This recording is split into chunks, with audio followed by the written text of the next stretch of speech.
নমস্কার, চৈতালি ব্লগে আপনাদেরকে জানাই স্বাগত। আশা করি সবাই ভালো আছেন, আমরাও সবাই ভালো আছি। আজ আমাদের কীর্তনের শেষ দিন। ভোগ আরতির মাধ্যমে এবং মহাপ্রসাদ বিতরণের মধ্য দিয়ে কীর্তন সমাপ্ত হলো এবং আমরা সকলে মিলে কিভাবে আনন্দ করলাম সেটাই আপনাদের সাথে শেয়ার করব। ভিডিওটা শেষ পর্যন্ত দেখবেন, আশা করি সকলের খুব ভালো লাগবে। একটা লাইক, কমেন্ট, চ্যানেলটা সাবস্ক্রাইব করে আমাদের পাশে থাকবেন।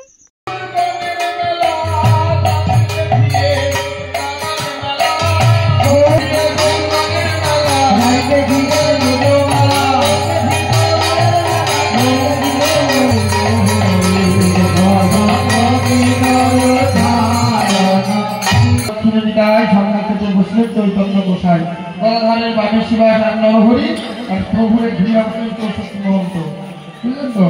তা মহাপ্রভুর সঙ্গে পারিষদ ভক্তবৃন্দ মহাপ্রভু সবাইকে নিয়ে ভোজনে বসলেন। ভোজনে কি কি দেওয়া হয়েছে সেটা এখন মহাপ্রভুকে বলা হচ্ছে।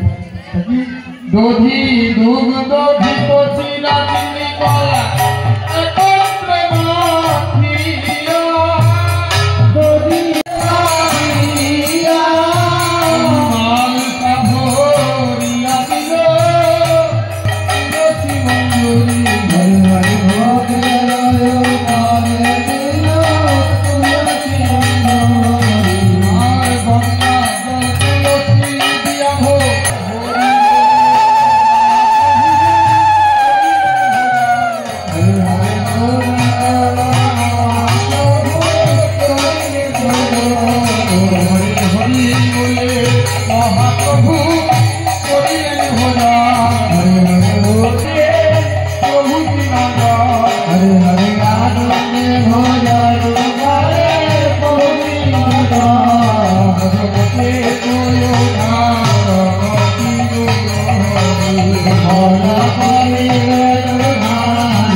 সাধু সাবধান, ফের কহিও সাধু সাবধান, এই কথা অতি স্পষ্ট রেখেছে।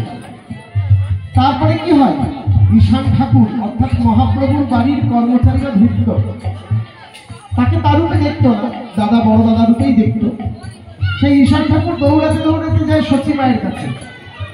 সচী মায়ের কাছে গিয়ে মাকে গিয়ে বলে, মা তোর দুই ছেলে আজ এক হয়েছে। মা বলছে, দুই ছেলে আজ আমার এক হয়েছে কে? কেন মা? তোর বিশ্বম্ভর বিশ্বরূপ, তাই তোর দুই ছেলে আজকে এক হয়েছে, চল চল মা তোকে নিয়ে যাই। বলে কোথায় চল? মা আর কিছু না পেয়ে তাড়াতাড়ি করে আঁচলে যা ছিল প্রসাদ বেঁধে ভাবছে দুই ছেলে আমার এক হয়েছে কি না কি।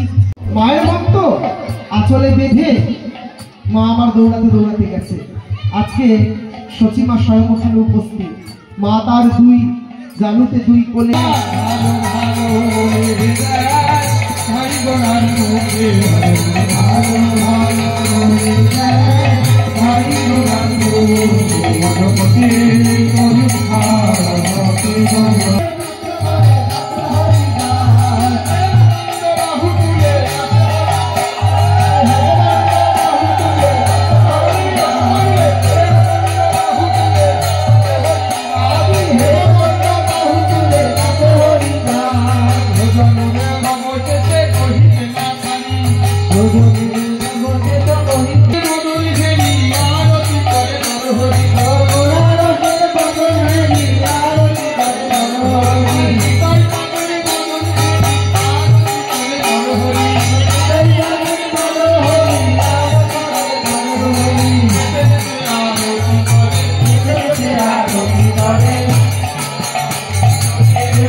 লীলা রবিবার